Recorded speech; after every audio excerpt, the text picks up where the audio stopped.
Taste the Daily. வருகிற சட்டமன்ற தேர்தலில் அனைத்திந்திய அண்ணா திராவிட முன்னேற்ற கழகத்திற்கு ஆதரவு அளிப்பதாக தமிழ்நாடு தேவர் பேரவைத் தலைவர் தெரிவித்தார்.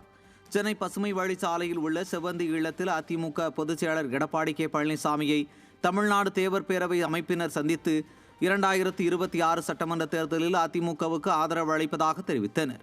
பின்னர் தமிழ்நாடு தேவர் பேரவை மாநில தலைவர் முத்தையா தேவர் செய்தியாளர்களை சந்தித்து பேசுகையில் 2026 சட்டமன்ற தேர்தலில் அதிமுக பொதுச் செயலாளர் எடப்பாடி கே பழனிசாமி முதலமைச்சராக தமிழ்நாடு தேவர் பேரவை ஆதரவு அளிப்பதாக தெரிவித்தார்.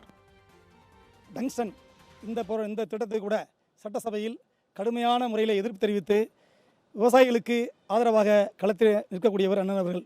அது மட்டுமல்ல, எம்பெருமன் சாட்சாத்தர் முருகப்பெருமனுடைய அவதாரமாக நாங்களாக வணங்கக்கூடிய முத்துராமலிங்கத்தருடைய கனவு என்னவென்று சொன்னால், கிராமப்புறங்களில் வாழ்கின்ற ஏழை எளிய மக்கள் அனைவருடைய குறிப்பாக விவசாயம் சம்பந்தப்பட்ட விஷயங்களில் அதிகமாக கவனம் செலுத்தியவர் தேவர் அவர்கள். அவருடைய கனவை நனவாக்குகின்ற விதத்திலே இன்றைக்கு இருக்கிறவர் அண்ணன் மாண்புமிகு முன்னாள் முதலமைச்சர் எடப்பாடியார் அவர்கள்தான். அது மட்டுமல்ல, அனைத்து சமுதாய மக்களுக்கும் ஒரு விரோதமான அரசாகவே இந்த திமுக செயல்பட்டு வருகிறது. எனவே வருகின்ற தேர்தலில் திமுக என்ற தீய சக்தியை தமிழகத்தில் அடியோடு துடைத்தெறிவதற்கு தாய் இயக்கமான தமிழ்நாடு தேவர் பேரவை முழுமையாக களமாடும் என்பதை இந்த நேரத்தில் தெரிவித்துக் கொள்கின்றேன்.